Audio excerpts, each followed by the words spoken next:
दोस्तों UP triple SC 1 दरोगा मुख्य परीक्षा का नोटिफिकेशन आउट हो चुका है। अब होगी क्रांति। जय महाकाल, जय महाकाल। डेट है, स्टार्टिंग डेट है 17 अक्टूबर 2022 और फॉर्म भरने की आखिरी अंतिम तिथि है 6 नवंबर 2022। लगभग आपको इसमें 20 दिन का समय मिल जाता है फॉर्म भरने का। इसके साथ ही अगर आपसे फॉर्म भरने में कोई गलती हो जाती है तो उसके लिए आपको 1 हफ्ते का एक्स्ट्रा टाइम दिया गया है, जब तक आप अपने फॉर्म में संशोधन कर सकते हैं। Oh my God! Wow! सबसे अच्छी बात यह है कि आपका जो टोटल है 701 पदों पे भर्ती निकाली गई है। टोटल 701 पद। आग लगा दी। जो वन रक्षक होते हैं, वन दरोगा, इनका मेन काम ये होता है जब किसी गांव में कोई टाइगर घुस जाए। घबराओ मत, अभी टाइगर जिंदा है। मैं आ जाऊं क्या अपनी पर? अब मैं बोलता हूं तेरे को, मिल मेरे को कई बार। मेरा मुंह से निकल गई, मेरी जबान टूट गई यार। क्या कर रहा है? एनाकोंडा घुस जाए, भालू घुस जाए, चीता घुस जाए।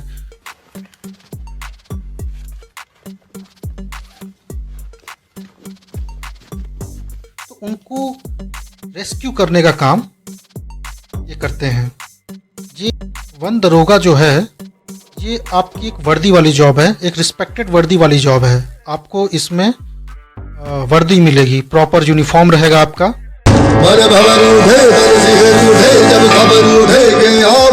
एलिजिबिलिटी क्राइटेरिया है, पहले तो आप ये फॉर्म भरेंगे। उसके लिए सबसे पहले आपके पास यूपी पीईटी जो पेट 2021 का वैलिड स्कोर कार्ड होना चाहिए।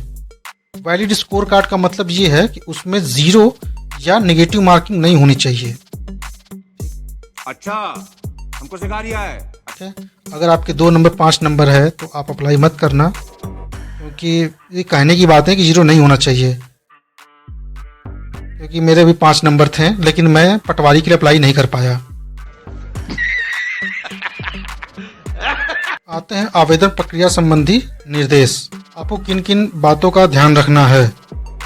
जैसे आपको फॉर्म भरते वक्त जो है अपनी बोर्ड या संस्था विद्यालय का नाम, उत्तीर्ण करने का वर्ष। कई लोग जल्दबाजी में यहाँ डेट ऑफ बर्थ भर देते हैं, तो वो मत भरना। कोई सेंस है इस बात की? कई लोग का नया ब्रेकअप हुआ होता है तो वो सर्टिफिकेट, रोल नंबर की जगह अपनी गर्लफ्रेंड का मोबाइल नंबर भर देते हैं। ऐसा नहीं करना है आपको। प्रमाण पत्र संबंधी जारी करने की तिथि, जिस दिन स्कूल गए हो अपना प्रमाण पत्र लेने, वो डेट नहीं डालनी है। जो डेट सर्टिफिकेट पे है वही डेट डालनी है आपको। कुछ भी। पेज नंबर 4, पेज नंबर 4 पे साफ साफ लिखा हुआ है, ये पढ़ना। अभ्यर्थी शुल्क जमा करने की निर्धारित अंतिम तिथि के उपरांत शुल्क जमा नहीं कर पाएंगे। ऐसा ना हो कि डेट निकल जाए और आप जमा ना कर पाएं। आपको टाइम लिमिट में ही अपना फॉर्म सबमिट करना है। हमारे मतलब बाप को मत सिखा, चल। इसमें एक अच्छी बात ये लगी कि जो आपकी फीस है वो सभी कैटेगरी के लिए 25 रुपये रहेगी, सिर्फ 25 रुपये। इसमें किसी प्रकार का भेदभाव नहीं किया गया है। इतनी खुशी मुझे आज तक। ऐसा लग रहा है दिल गार्डन हो रहा है। बहुत मजा आ रहा है यहाँ पे, क्या लबे सीरी सा लग रहा है। रुको जरा, सब्र करो। अगर आपने फॉर्म भर दिया, आपको शॉर्टलिस्ट कर लिया गया है, तो उसके बाद आपको दोबारा मेंस के लिए फीस भरना पड़ेगा। अरे देवा, ये गड़बड़ है बाबा। दोबारा आपको पैसा देना पड़ेगा। एकदम इन्होंने वक्त बदल दिया, जज्बात बदल दिए, जिंदगी बदल दी। ओ भाई, मारो मुझे, मारो मुझे। और एक और इम्पोर्टेंट बात यह है कि अभ्यर्थियों को अभिलेखों की संविदा परीक्षण के समय इस फॉर्म की प्रस्तुति करनी होगी। आप फॉर्म भर के इसकी जो पीडीएफ है या ईमेल या व्हाट्सएप पे आप सेंड कर लेंगे। ऐसा ना हो, ये जो प्रिंट आउट है तो चने और पकौड़ी या चिप्स छानने के काम आ रहे हैं। कई लोग मैंने देखा है जो फॉर्म भर देते हैं, उसके बाद भूल जाते हैं, फिर उसी पे चने पकौड़ी का बंटवारा होता है, या सुबह सुबह का नमकीन चाय उसी पे होती है। इसलिए फॉर्म को सही से रखना आप।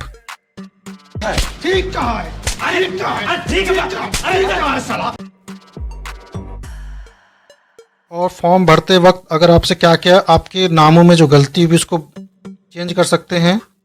नाम, पिता के नाम, पत्राचार का व्यवहार, ये सारी चीज़ें जो हैं ये नोटिफिकेशन पढ़े ना। और अपना लिंग सही से भरना, ट्रांसजेंडर मत भर देना, जो हो वही भरना। चूतिया साला कुछ भी बोलता है। अब आते हैं पे बैंड पे। पे बैंड है आपका 2800 ग्रेड पे की जॉब है ये। और लेवल पे है 5, मतलब आपको अच्छा खासा इसमें पैसा मिलेगा। पैसा ही पैसा होगा। उपयुक्त रिक्त पदों के लिए केवल एक ही आवेदन करें। पुराने जैसे जमाने के लोग बोलेंगे कि सब फॉर्म भर दो, 400 फॉर्म भर दो और पूरा सेंटर बुक कर लो, तो वो जमाना चला गया है, ऐसा मत करना।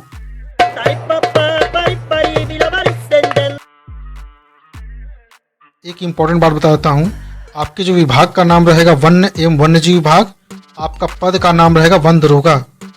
अगर आप स्वतंत्रता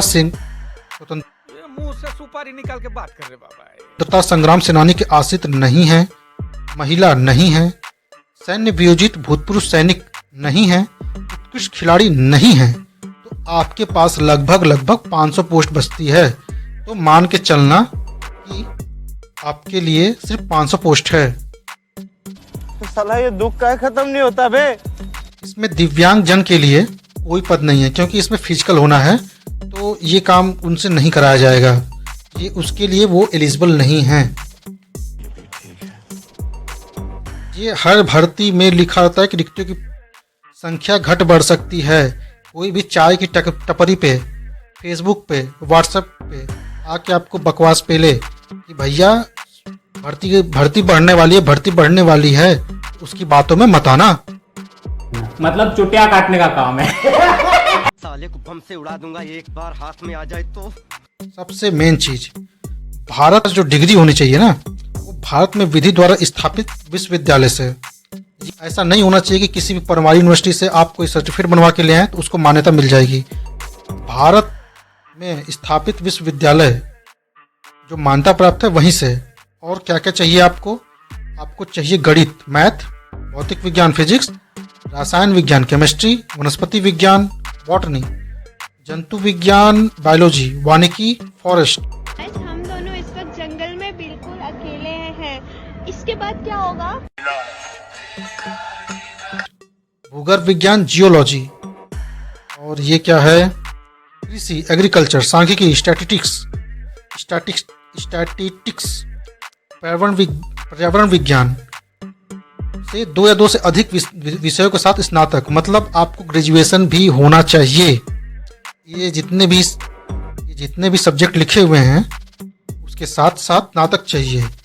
ये अभियांत्रिकी में स्नातक, ये बीटेक वाले यहाँ भी घुस गए, इनको फायदा मिल जाएगा। ये भगवान क्या जुल्म है। और ये है पशु चिकित्सा, वेटनरी साइंस, जो जानवर के जो। अबे साले कभी मेरा माफ करना, गुस्से में इधर उधर निकल जाता हूँ। जानवर विज्ञान,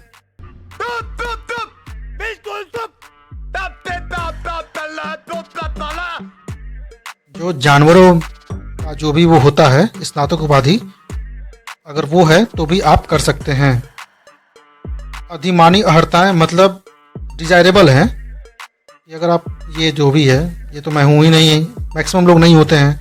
अगर एनसीसी कोर का टाइप बी सर्टिफिकेट है तो आपको प्राथमिकता मिलेगी, या फिर किसी प्रादेशिक सेना में 2 वर्ष की अवधि से अधिक का सेवा किए हैं, 2 वर्ष से अधिक की सेवा, तो आपको प्राथमिकता दी जाएगी।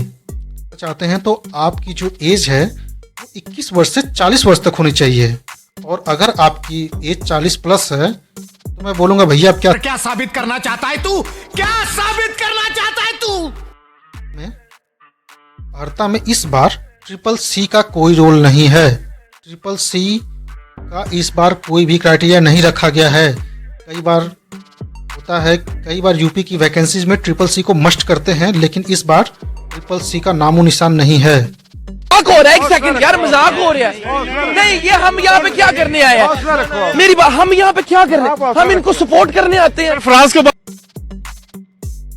चयन का आधार जो होगी वो लिखित परीक्षा होगी। कोई भी आपके गांव का चुन्नीलाल पटवारी आके बोले कि हमें पैसा दे दो, मैं करा देता हूँ, तो उसको बोलना निकल यहां से, निकल यहां से, निकल निकल यहां से, निकल। अब आते हैं शारीरिक मानक पे। जो पुरुषों का जो लिंग है, पुरुषों का लिंग 163 सेंटीमीटर।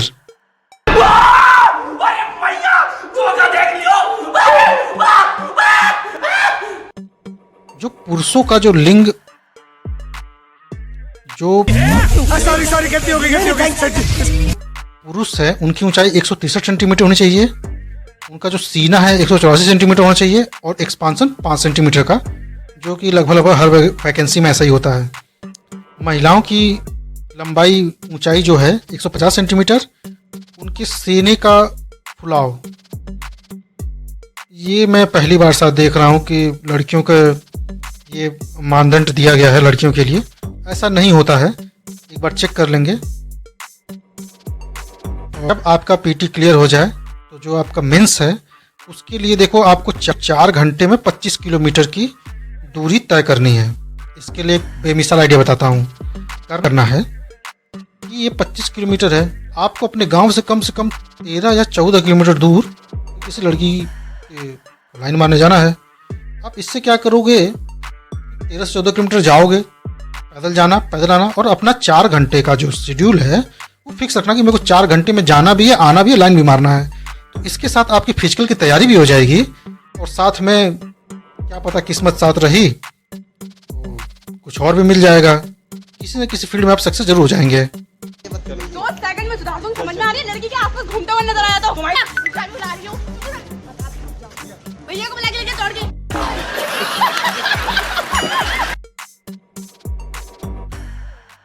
अब आते हैं शारीरिक स्वस्थता नियम।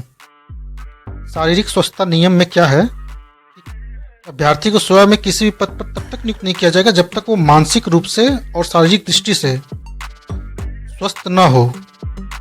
मतलब अगर आप 5-6 साल तैयारी कर रहे हैं तो ये हो सकता है आपकी मानसिक स्थिति खराब हो गई हो।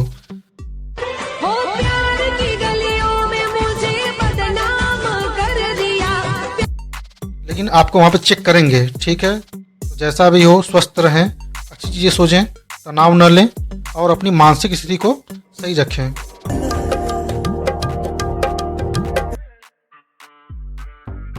फिर क्या है, आपके अंदर कोई भी दोष युक्त नहीं होना चाहिए। मतलब इसमें कहने का मतलब है कि आपका जो फिजिकल है ना, उसके लिए आप दिमागी रूप से और शारीरिक रूप से स्वस्थ हों। ठीक, एक बात याद रखना, अगर आपको गुप्त रोग है, लिंग का टेढ़ापन है, शीघ्र पतन है, छोटा है, पतला है, तो ये सब कोई मायने नहीं रखता है। ये सब वहां पे चेक नहीं करेंगे। लेकिन अगर आपको HIV है तो आप ये नौकरी नहीं कर सकते।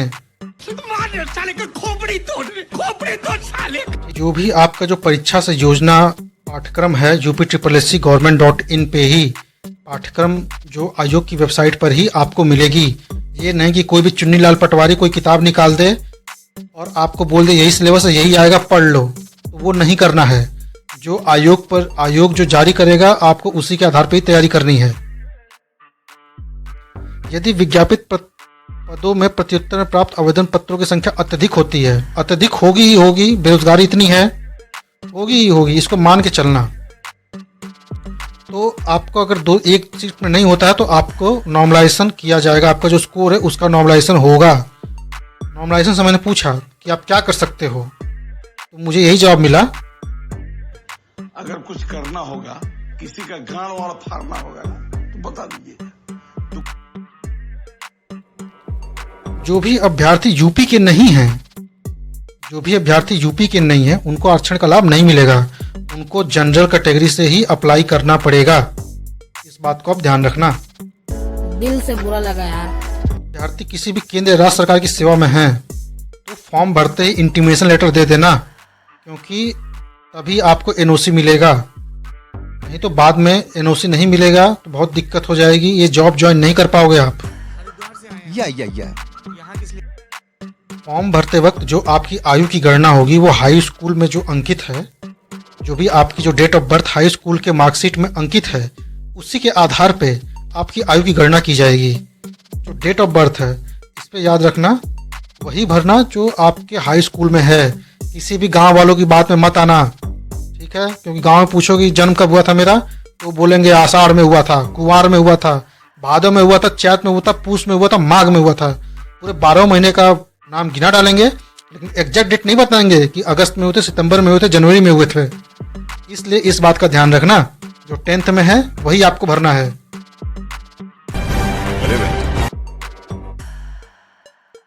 ये बात ध्यान रखना, आपको परीक्षा भवन में नकल करने या कराने, ठीक है? नकल करना भी नहीं, कराना भी नहीं है।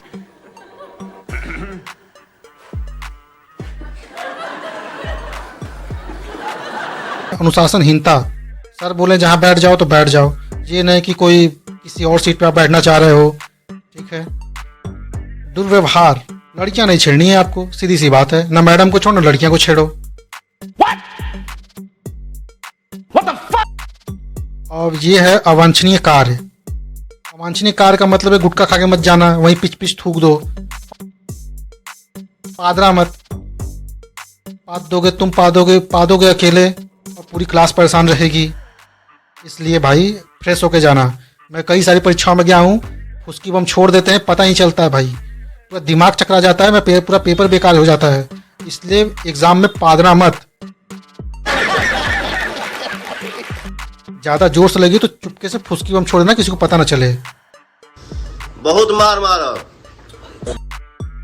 साफ साफ लिखा है कि आयोग आपसे कभी भी प्रत्याचार नहीं करेगा जब तक आप सिलेक्टेड नहीं हो जाते हो, ठीक है? कोई भी आपके गांव का चच्चा विधायक आके बोले कि 20 लाख दे दो, करा दूंगा, उसकी बातों में मत आना। वेबसाइट की बातों पे ही जाना।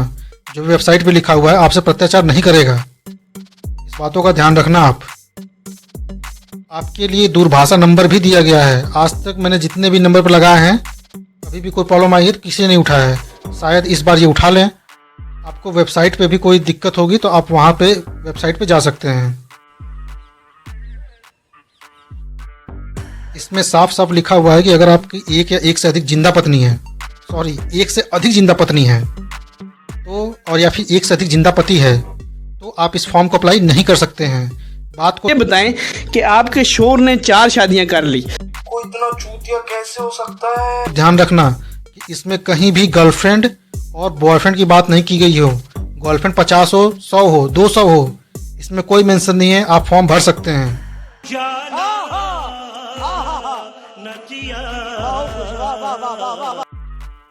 तो एक ही फॉर्म भरना है। आप ज़्यादा फॉर्म भरेंगे तो जो आपका अंतिम सबमिट किया गया फॉर्म है उसे ही माना जाएगा, बाकी सबको कैंसिल कर दिया जाएगा।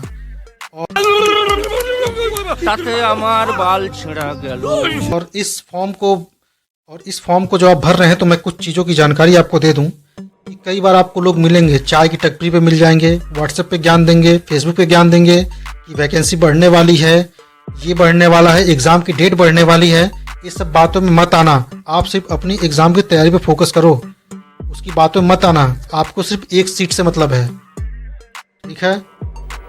मजा आया, और मैं ये जो मजा है हिंदुस्तान के हर व्यक्ति को देना चाहता हूं। तब तक के लिए बाय बाय, जय हिंद।